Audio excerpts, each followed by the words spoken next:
You're not wrong if you're right. A Jame Morrel story. She turned the cigarette off and set it down with a clink in the period ashtray. No smoke rose from it, obviously. That would be dangerous. Jame couldn't help but think that Rachel's insistence on smoking and using the remaining aesthetic trappings of smoking was ridiculous. But whatever, it wasn't hurting anyone since they'd genetically engineered the carcinogens out of tobacco. Not that it made it at all appealing. Rachel leaned back at her desk, putting her shoes on it like she was an old gumshoe. Indeed, there was actually gum on her shoe, and crossed her arms. I've got a client for you. Someone who needs a strong defense. They innocent, Rachel? Are any of us really innocent, Jame? Yeah, plenty. Pretty clearly, actually. Rachel looked either grumpy or deflated and took her feet down, the illusion of her pretenses fading. You know fun, Jame. I'm lots of fun if you give me a decanter of whiskey and a strobe light, but I actually take my clients seriously. Their lives matter, you know. Rachel waved her off. Fine. I guess that's why I wanted you specifically anyways. She wiped some stuff off a space on her desk and pulled up a file on the surface. It was the face of a man. A scar, or series of scars, in the shape of an asterisk on his face. Okay. Who's that? Obelisk Alpha. You can't be serious that is his real name. That's his real name. Okay. Sure, Rachel. He's an agent from the criminal gang The Index, who was being paid to do anti-revolutionary activities in Wabash. Wabash? Indiana. Indiana? The incorporated province of Indiana, yeah. How many people even live in Wabash? Have I tripped over it on my way to L.A. before? Rachel silently shook her head. Lawyers. She pulled up a picture of Obelisk's arrest. He was found with documents related to something called Project Atlantis. That stopped Jame. They knew that name.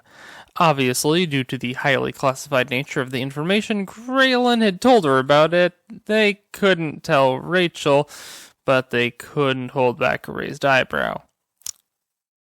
Yes, I see you're skeptical. They weren't. They were intrigued.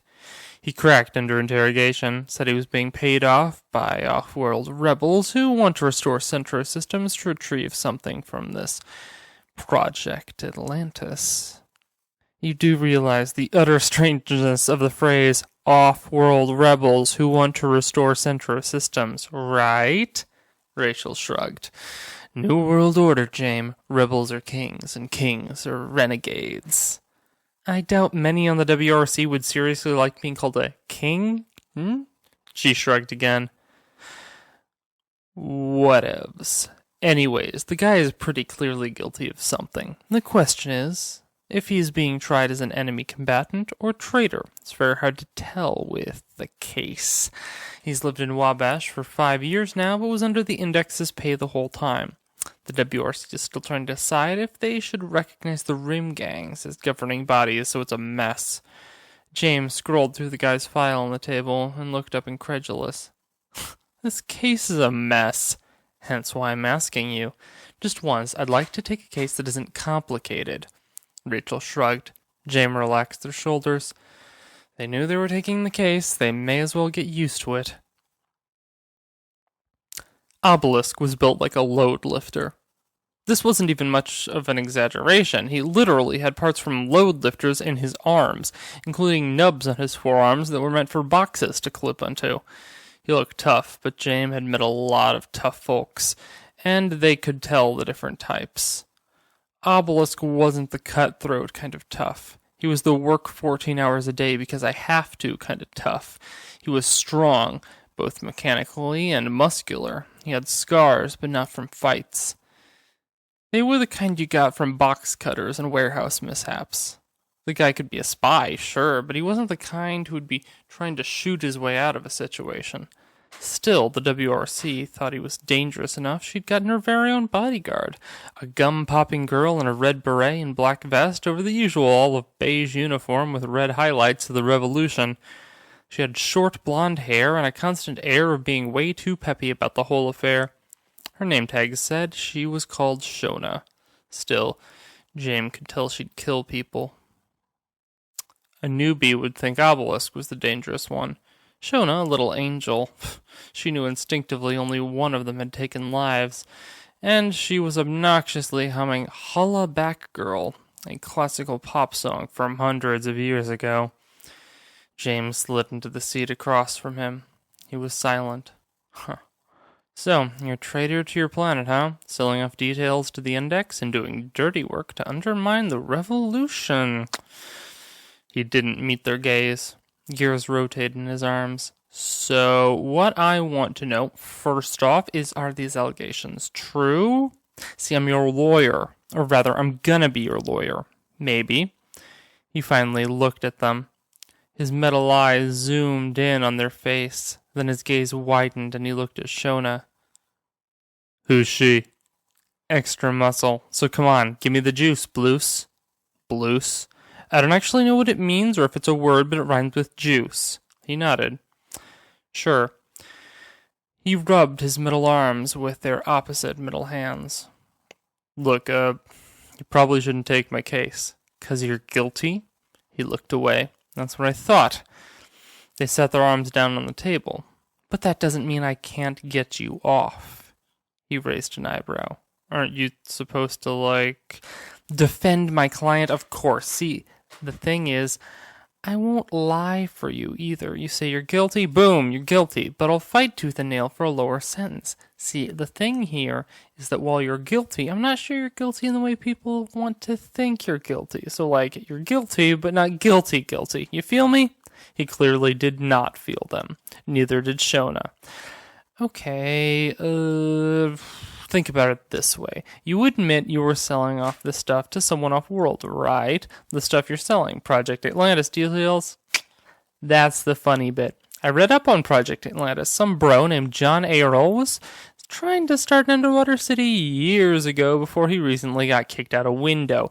The project didn't work out, so the reason that people off-world want it has to be something we don't know about. You tell me.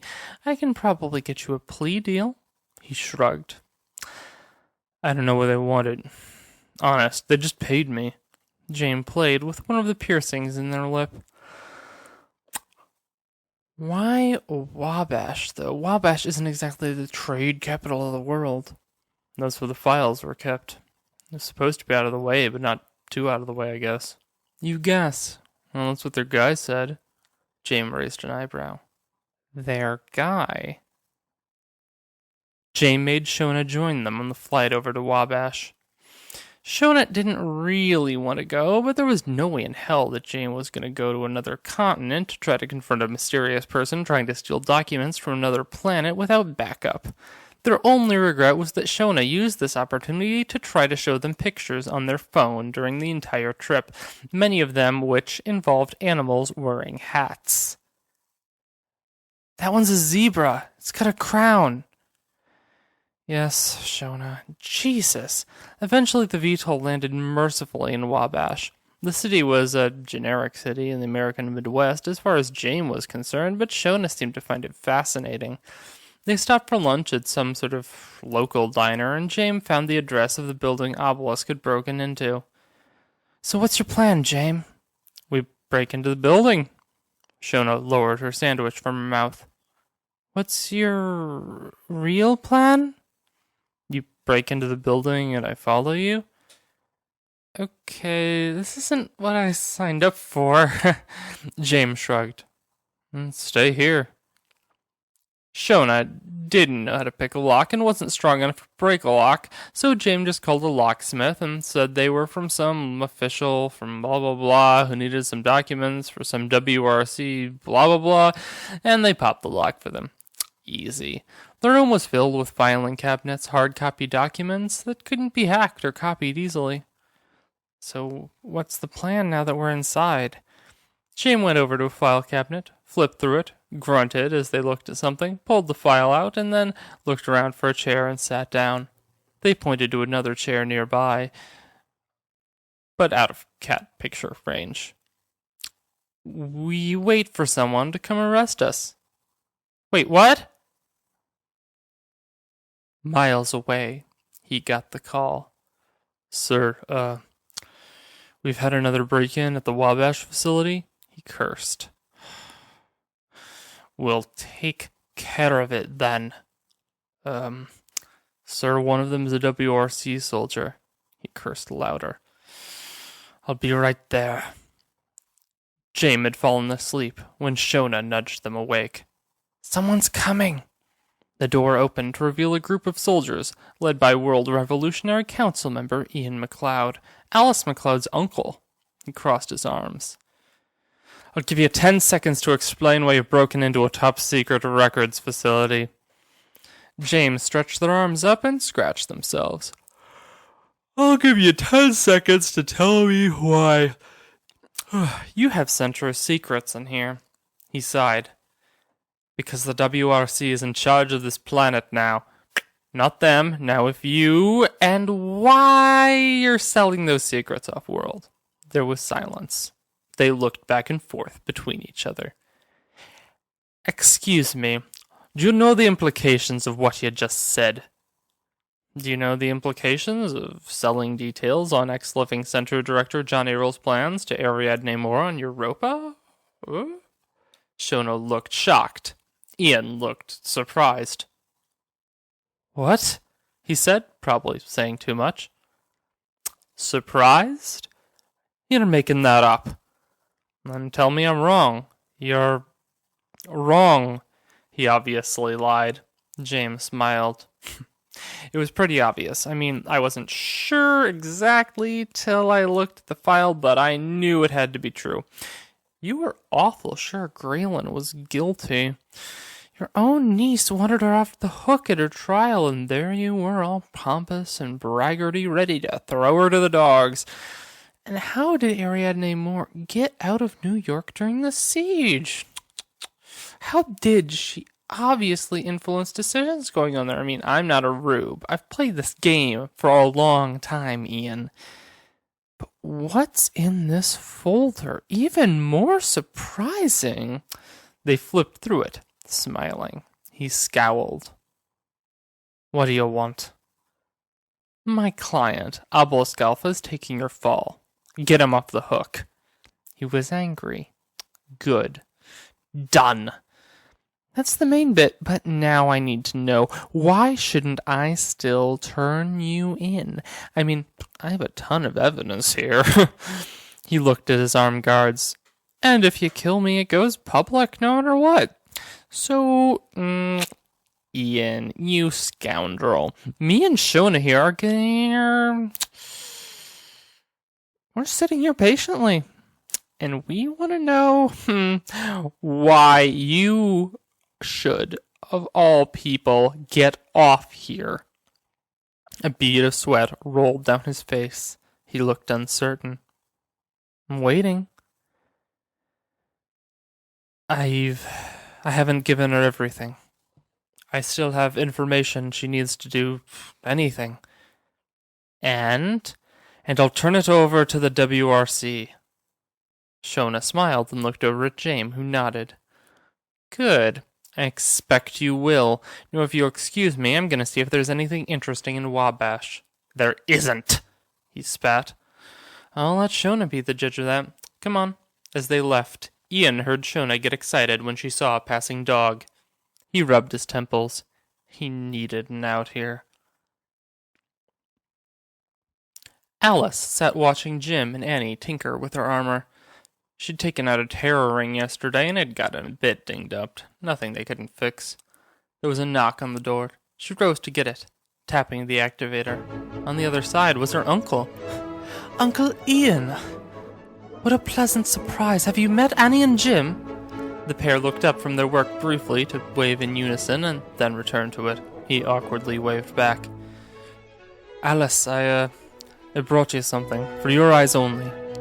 He pulled out a manila envelope from a bag and set it down in front of her. What's this, Uncle Ian? This is the key to our future, which I just dug out of a center archive. He flipped it open. Her eyes went wide. These are the plans to the machine that brought Graylin here from her world to ours. Yes, only it never worked in our reality for some reason. Annie and Jim were clearly listening while trying not to listen. If we could get this working... Alice looked over at them. Well then, I think we might have a new project in our spare time.